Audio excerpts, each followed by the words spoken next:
How many of you actually set some goals for 2023? How many of you actually wrote them down? Okay. And how many of you accomplished at least one of them? Emily, Mary, good job. Okay, so for some of you, maybe this is review. Maybe for some of you, maybe this is an opportunity to say, you know what? I've never done that in the past, but 2024, which is tomorrow, might be a good chance to start that. I'm going to start off by reading this. Anthony Burgess was 40 years old when he learned that he had only 1 year to live. He had a brain tumor that would kill him within a year. He knew he had a battle on his hands. He was completely broke at the time, and he didn't have anything to leave behind for his wife, Lynn, soon to be a widow. Burgess had never been a novelist in the past, but he always knew the potential was inside him to be a writer. So, for the sole purpose of leaving royalties behind for his wife, he put a piece of paper into a typewriter and began writing. He had no certainty that he would even be published, but he couldn't think of anything else to do. It was January of 1960. And according to his prognosis, he had a winter, a spring, and a summer to live through and would die with the fall of the leaf. In that time, 1 year, Burgess wrote energetically, finishing 5.5 novels before the year was through. Very nearly the entire lifetime output of E.M. Forster, if you know him, and almost twice of that of J.D. Salinger. But Burgess did not die. His cancer had gone into remission and then disappeared altogether. In his long and full life as a novelist, he is best known for the A Clockwork Orange, if you ever heard of it. He wrote more than 70 books. But without the death sentence from cancer, he may not have written it all. Many of us are like Anthony Burgess, hiding greatness inside, waiting for some external emergency to bring it out. Ask yourself, what if you had that same prognosis today? If I had just a year to live, how would I live it differently? What exactly would I do? I want to start out by reading Romans 12, and you guys are familiar with this verse. Verse 2 says, "Be not conformed to this world, but be transformed by the renewing of your mind, so that you may prove what is good and acceptable and the perfect will of God." So this morning, I want to talk about renewing your mind. Whatever preconceptions you have about goal setting, whatever things that you might have heard in the past, maybe open up your mind a little bit. Maybe think about, okay, maybe there's something different. Actually, I listened to a YouTube last night of an ex-NFL player, and his whole YouTube, the TED Talk, was about not setting goals. Because he said he set a goal to be drafted by the third round of the NFL. So that whole year, his senior year of college, all he did was train. And he got to the combine, which some of you are familiar with. He ran the 40-yard dash, and he started out, and he heard click, click, and I don't know what that is. And kept running. Well, that click, click was his whole quadricep tearing. The first race he ran, his career at that point was over. And so he said, all I did is set a goal, and all I did was work toward that goal, and I failed. This is not what I want you guys to do. I don't want you to set a goal to set yourself up to fail. If you haven't been a goal setter, it is time to change. I really believe that. And I'm not talking about setting a goal in your mind. I'm talking about a real goal setter. We're going to talk a lot about this. So I'm going to have a lot of points, but I want you to glean. I want you to take away at least a couple points from this. So let me ask you, what is life without goals? Amos. It's exactly what I had. A person without goals is adrift, is aimless, and lacks focus. I really believe that. Because you can have a lot of ideas out there, and you got a lot of things, but if you're not going toward a certain purpose in life, or if you're not focused on a certain thing in life, you're aimlessly going through life. You're adrift. One might even say that life without goals is a life without meaning. Philippians 3:13 and 14 says, "Brethren, I count not myself to have apprehended, but this one thing I do, forgetting those things which are behind and reaching forth to those things which are before, I press toward the mark of the prize of the high calling of God in Christ Jesus. Did Paul have a goal there? He did. He had a goal. It doesn't really outline how he got there, but there was a goal in mind. I think goals are a part of the way that we decide what we will do in a given day. For example, if you want to run a marathon, probably some of the things you do that day is going to be toward your goal of running that marathon. You're probably going to be eating correctly. You're going to probably be running during that week. You're probably going to be purchasing equipment that might help and aid in that marathon, maybe new shoes or whatever. But that goal of running a marathon is going to be your daily task of what you're going to be doing to achieve that goal. So why are goals important? Why are goals important? Goals, first of all, goals give direction.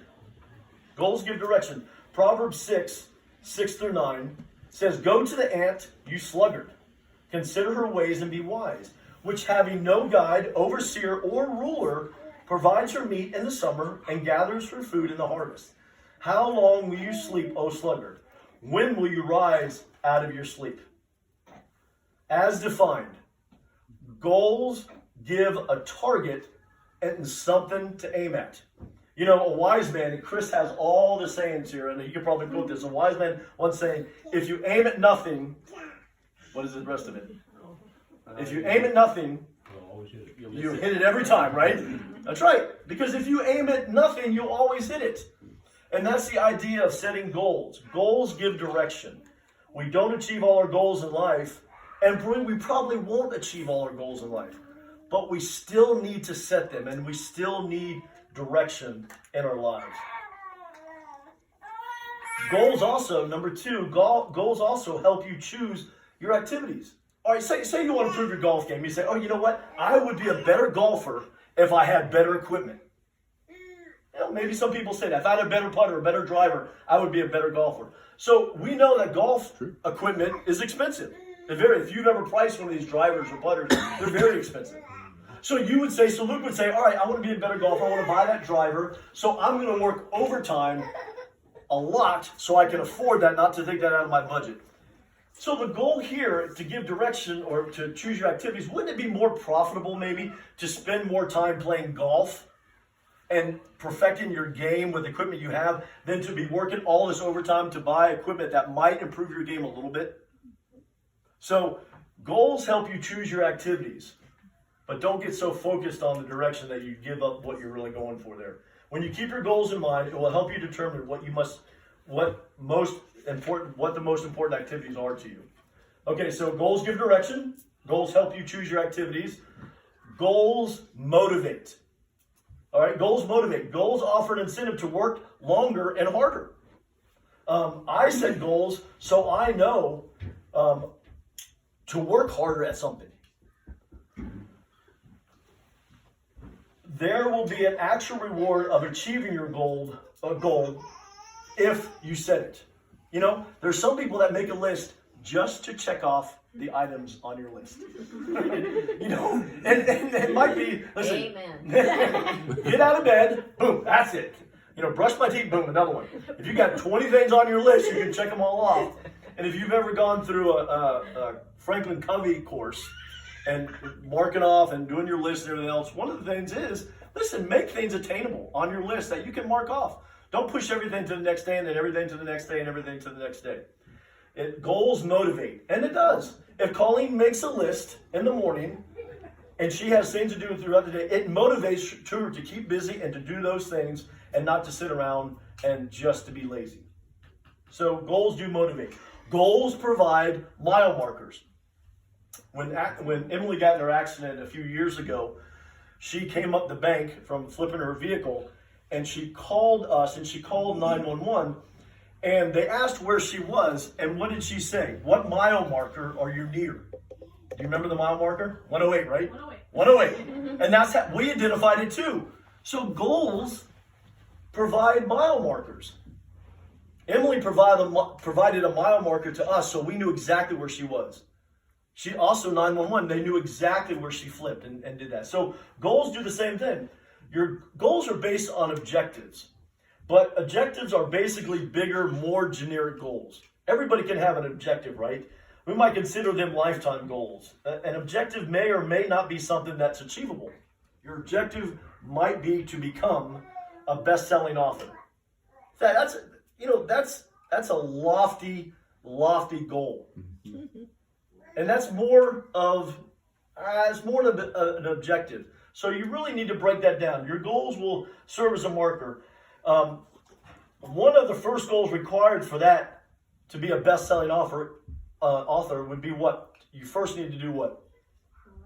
Write a book, right? So if I'm going to become a best-selling author, the first thing would be to write a book. Write a good book. Right. Well, not so much. You can write a book that might not be as good, but that practice and up to that. So that objective that might be 20 or 30 years in the future are broken down into goals. So objectives are different than goals. Our objectives in life might be to be the best Christian that I want to be. Well, how does that translate? How do we break that down? How do we really measure that? So be careful when you're setting goals that it's not an objective. There's nothing wrong with looking at it and say, you know what, I want to be just like him, or I want to be able to do that. But make sure that they provide mile markers in your life. Goals also provide a measurement for evaluation. So goals give direction. Goals help you choose your activities. Goals motivate. Goals provide mile markers. Emily, I hope you never forget that one right there. Goals provide a measurement for evaluation. And goals ultimately are what we all are about in life. I mean, we really are. Habakkuk, and Jeff knows this verse, I've used it before. Habakkuk 2:2. And the Lord answered me and said, write the vision and make it plain on tables, that he may run that reads it. That's great.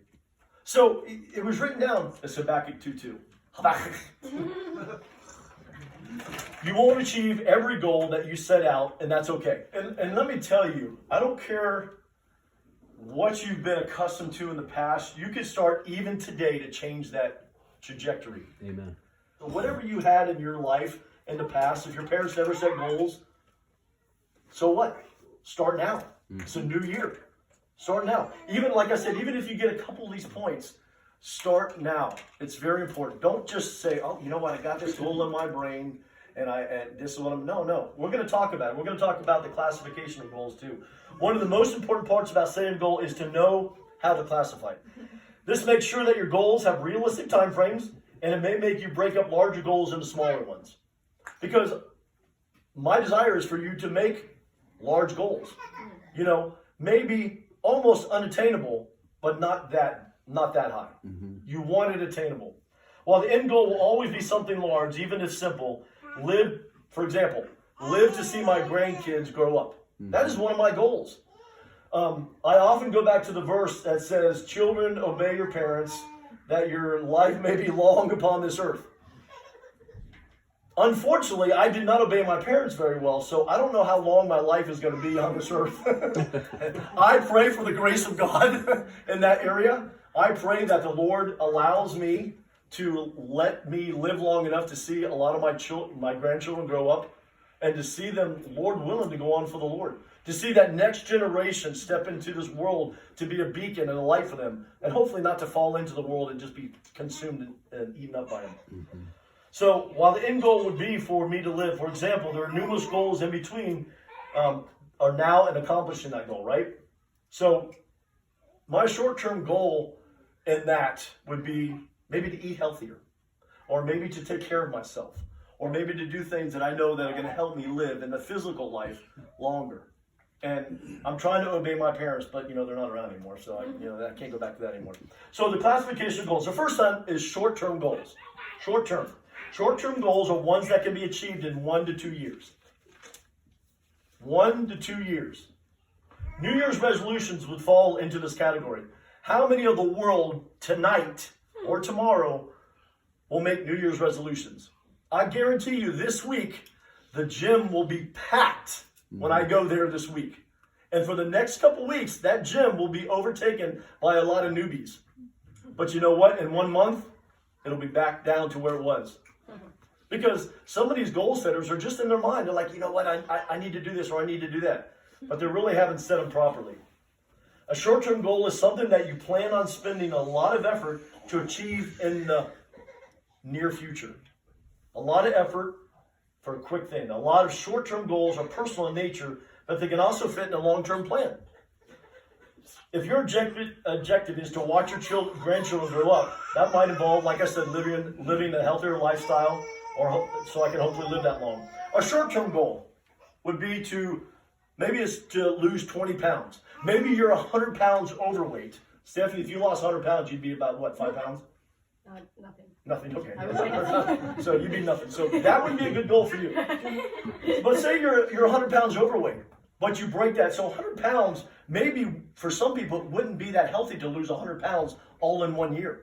I mean, that's a lot of weight. So that long-term goal, and maybe that's an intermediate goal we're going to get to, maybe in 3 to 5 years, but the short-term goal would be maybe to lose 20 pounds this year, or to lose 20 pounds in 6 months, and break it into that. So short-term goals are something that are 1 to 2 years.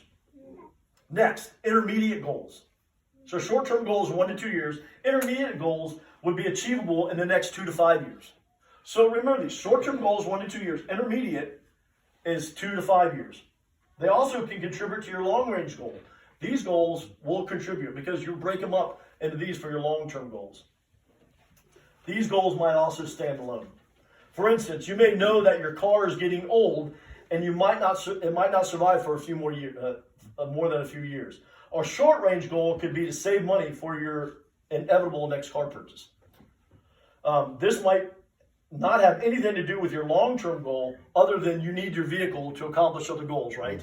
So break them up, have your short-term, have your intermediate, and then next, we're going to talk about long-range goals. If you're trying to earn a PhD, the intermediate goal would be to first complete what? Master's. Or Graduate. or your bachelor's degree. Yeah, you know. So if you're a graduate of high school and your long-term goal would be to get your PhD, a short-term goal would be to graduate from high school. An intermediate goal might be graduate with a bachelor's degree and then go on from there. So you break them up. Long-range goals are ones that take 5 years or more to accomplish. Okay, think about that, guys. 5 years or more. And a lot of things we can't control. Generally, anything that goes beyond 10 years becomes an objective. Why would that be an objective and not a goal? If you're out there 10 years. Too far out. Too far out, right. I mean, 10 years, the Lord could take us home. Some of us home. The Lord could take me home in 10 years. So that would be great to put it out there, but we can't control 10 years. You keep them in smaller time frames, we can control more of that. The people around us can control more of that. Like if Grampy set a goal for 10 years, there's probably a good chance that he wouldn't accomplish that. Let's see, 10 years, he'd be 98. Well, unless it was good to heaven. Yeah, that's a good goal. That's a good goal. Yeah, he might have. That's an objective. I don't know about a goal. You may have things that will take you long to achieve, and you can't accurately plan for that. Like people say, okay, start a savings account now, start an IRA or some kind of fund, and fund it for $25 or $100 a month until you're 62 years old, 30 years, 35 years, and it becomes 1.2 million. That's an objective. That's a good idea, and people do it, but that's not really. I guess it could be a goal, but there's things that are uncontrollable. You know what? Again, life happens. You might get married. You might need that money to buy a house. You might need that money to buy a vehicle or just to survive with children. So 5 years, a little bit more, 5 to 7 years is good for long-range goals, I would think. Depending on your perspective, particularly how old you already are, 10 years seems fairly long or relatively short, like I mentioned before. To a 20-year-old, 10 years seems like a long time to devote to achieving something. But if you're 40 or 50 or 60s, it might seem like a short time. I remember riding in the vehicle with my dad, and I was about 22 years old, 21, 22 years old, maybe a little bit younger, and he was 55 or 56, and he goes, 5 more years, and I get to retire. He was going to retire at 62. I go, 5 more years? That's like forever. And for him, 5 more years is nothing. That's just right around the corner. And I remember it going so fast, and my dad had passed away earlier this year, but he was retired for over almost 25 years. So that was 30 years ago, and I look back, I'm like, wow, 5 years seems like so long. But for my dad, it was like, all right, this is achievable. This is going to be good. So long range goal. So you got short term. What are they? 1 to 2 years. What's the intermediate goal? 2 to 5 years. And long range goal? 5 to 7. 5 to 7. 5 to 7. You go beyond 7, and you're really out of control. And that's more of an objective, like I said. Okay. Then there's the immediate goals. The very immediate goals. Okay. Immediate goal would be a goal that is accomplished in 3 to 6 months or in most of the year. This is the smallest increment that will break your goals down into. While you have a weekly and daily task, and again, these are tasks that you do on a daily and weekly basis. You don't want to put those in your goals. Like I said, making your bed, brushing your teeth, and stuff. Those are tasks, not goals.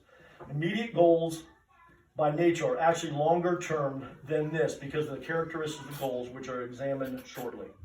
Talking about the characteristics, and I mentioned this before, New Year's resolutions, an example of a short-term goal, are actually lousy goals. Because what do we say? What do a lot of people say during New Year's resolutions? They say, I want to lose weight, or I want to eat healthier, or I want to be a better person. How do you measure those kind of things? Yeah. I mean, really, that's a general thing. How do you measure that kind of goal? What classifies as eating healthier? Lose how much weight? Or how do you define you're a better person? When you think about that, those New Year's resolutions, that's why they fail so much. Because they're talked about and they're generalized and everything else, and they're in your head, but they're not written down and they're not realistic and they're not, broken up into characteristics that we're going to talk about. When you are setting goals, these characteristics are crucial because a good goal will have these qualities. It's important that when you write your goals, that you differentiate between goals and objectives. It's important here. Okay, so an objective is non-measurable, really. So Chris gives an objective as, I want to be a better father, or I want to be a good father. He's got young kids, he wants to be a good father. That's an objective. Well, there are elements that you can incorporate into shorter goals. Attend all your son's games if he plays them. There's a way to actually quantify that you have finally become a good father. Those might be into shorter goals. Put my kids to bed every night. Have a family movie night once a week. Those objectives of being a good father can be broken down into the classification of shorter goals. All right, so the characteristic of goals, one is goals should be specific. Goals should be specific. An objective is a general statement. An objective is a general statement or target rather than a goal.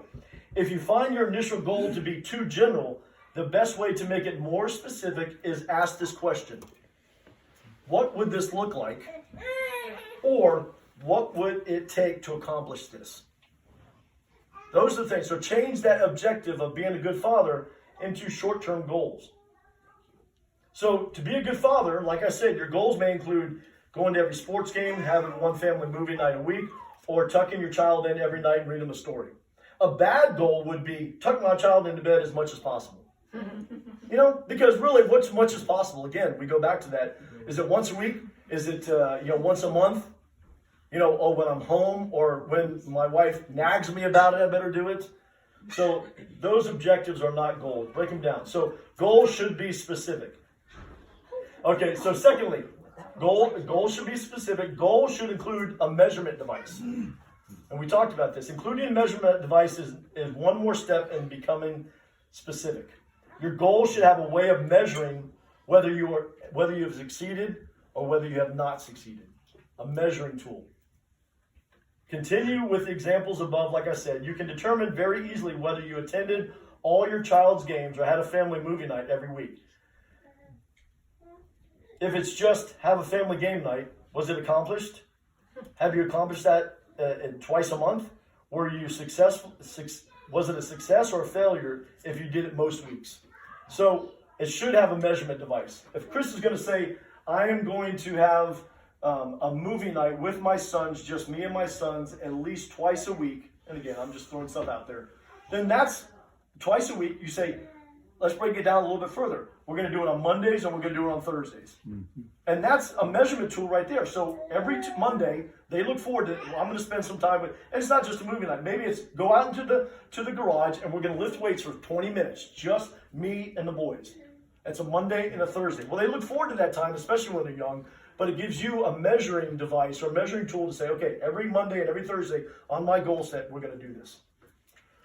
So goals should be specific. Goals should include a measurement device. Goals should be attainable, but should be challenging. Okay, attainable. What does that mean, attainable? You know, if I put a goal tomorrow to say I want to climb Mount Everest in 2 years, is that really attainable? Sure. Everybody looking at me, you should say no. Depends on how high I'm on. So goals should be attainable, really. And for a lot of people that exercised or practiced or did everything they could to be prepared for that, they still died on that mountain. So goals should be attainable, but also should be challenging. Climbing Mount Everest would be more than challenging for me, first of all. If your goals are so easy that it requires little effort to attain them, then they're bad goals. They're bad goals. If you can attain them easily, that's not a goal. It's a bad goal. If you're already attending your son's games, as we talked about, or if you're already having the gym day once or twice a week already, just because it meets your definitions of a good father doesn't make it a good goal. You know, they need to be challenging, but they need to be attainable. A good goal should require effort on your part and should stretch you in order to complete it. Because if you do something that's very easy for you, or you do something that's not that outside of your comfort zone, then it's going to be attainable and it's going to be very easy. So goals should be attainable, but should be challenging as well. Goals also should be dated. They should be dated. You know, put a date on it. And I have dates on my goals I looked at on my phone. Like dates to achieve it? Dates to achieve it, yeah. Because, you know, you have a measurement device and you want to make it attainable. And goals, we need to make these goals important to us. Let me just mention these again. Characteristics of goals. Goals should be specific. Goals should include a measurement device. Goals should be attainable, but should be challenging. Goals should be dated. And the last one, goals should be written. And one thing we can ask our spouses, and some of us like to be accountable, and some of us don't like to be held accountable. So, you know, ask your spouse, hey, here are my goals. If you're too embarrassed to let them, then make it a general goal. I mean, if your goal is to be a better husband, again, how do you obtain that? It's an objective. But if your goal is to make sure I go out on a date with my wife once a week, well, then you can show your wife that and she can hold you accountable. Hey, we haven't gone on a date and it's the last day of the week. We need to go now. Or whatever the case is. Write your goals down and maybe hold each other. Maybe, I don't want to say hold each other accountable because I don't want to be used as a tool to say, hey, you set this goal, you better get with it. I don't want it to be used as a tool as negative. But as you set your goals, have an accountability. Have a friend check up on you or something. Because it's good to have that when you set your goals to make sure you're achieving them. And that's where if you verbalize them, I don't think anything should be embarrassing to your spouse. I mean, you're in it together to win these goals. But if you have verbalized them, you know, and then let her know or him know that you're writing them down, it isn't awkward because, hey, you're telling her, this is my goal and please hold me accountable. Right. So if she does it, you know, in grace and things like that, yeah, it may hurt, but hey, you're the one that said it and you want to be held accountable to it. So you're going to have to expect that. Goals are so important. If I can emphasize that, I think I can't emphasize it enough.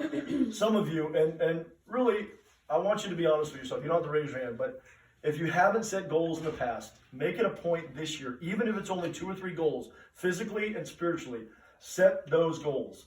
And if you want somebody to hold you to that standard, then just ask your spouse if you're married. If you're not married, in Pat's case, maybe a friend, because he knows I'll hold him to his goals and I'll challenge him, but I'll also encourage. Don't be just to challenge somebody. Also be encouraging to, hey, good job on doing that goal. Good job, Mary. You wrote it down. That's your first step. Good job. You know, we need to do that. So goals should be written down. Don't be afraid to be held accountable, even if it's not in your comfort zone. Don't be afraid to be held accountable. Some of us, like I said, it's more easy, a little bit easier to be held accountable. Others, it's a challenge, a real big challenge. It's important to have, not only to have the goals, but to have somebody to hold that accountable to a certain point. And like Chris said, it's got to be the right person.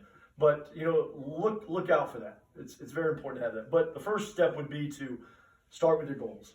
At least you can identify them. And before God, we're all accountable before the Lord. So if you present them to the Lord and say, Lord, this is really what I want to do, then, hopefully you'll have that conviction between you and the Lord and say, listen, I really got to do this. How high can you jump? You train fleas by putting them in a jar with a top on it. Fleas jump, and they will jump up and hit the top over and over again. As you watch them jump and hit the top, you will notice something interesting. The fleas continue to jump, but they are no longer jumping high enough to hit the top. Then it's just a matter of record, and you can take the top off, and though the flies continue to jump, they will never jump out of the jar. They will not jump out because they can't. Why? They've conditioned themselves to jump only as high as that lid and not to hit it. Once they have conditioned themselves to jump as high as just as high as it is the lid, that's all they will do. But isn't that the same with us sometimes too? Yeah. We condition ourselves to, hit that ceiling. We hit that ceiling enough, and boom, we're never going to do it again. We'll go as high as that boat. We'll go as high as that marker. We'll go as high as that marker. Well, let's not be like these fleas. Yeah. Really. Set our goals high, attainable, but challenging. Set our goals to where we're not just hitting that lid and we're hitting that lid, all right, we're just going to come back. Oh, you know what? I tried that goal. Pat's tried that goal of losing 50 pounds, but I just can't get there, or 15 pounds, or whatever. And I get there, but I hit that lid again, and I'm just going to fall off again. I'm going to get there, I'm not going to jump that high. Don't be like these fleas. Make yourself, go beyond that lid. So when that lid's taken off, we can go beyond there. We can jump out of that and do that. It's important. Set your priorities, set your goals. Hopefully 2024, I'm going to cut it right here. Hopefully 2024 will be a better year in this area spiritually and physically for some of us. Some of my goals that I've been thinking about is going to be challenging. A couple of my physical goals are going to be really challenging because I really want to push myself beyond where my knees hurt and where my pains are. But I want to do it because I feel like if I don't push myself, I feel like I'm getting lazier and lazier in some of the things I do. So hopefully your physical goals will push you beyond that. Spiritual goals too. Make your spiritual goals challenging. You brought up a good point with the trainer. Like a good trainer knows your limits, right? Because we have this emotional, comfort level that kind of kicks in. Where say Pat, just to use him, he thinks he can lose 10 pounds. Well, I know he can lose, if he got on the right kick, 25 pounds. And this is where like us who know each other, maybe we meet with one another if we want to, open up some of these things. Where a good trainer will say, no, you're better than that. That's bare minimum. I think you can do this, and I want to hold you accountable to it. Right. Because we law the lid. We don't think we can get some of these goals. In 1 Corinthians 13, love, and I'm going to say love, but it says charity, but I'm going to say love. Love suffers long and is kind. Does not behave itself unseemly, seeks not her own, is not easily provoked, thinketh no evil. Rejoices not in iniquity, but rejoices in the truth. And this is what I think about a lot of times.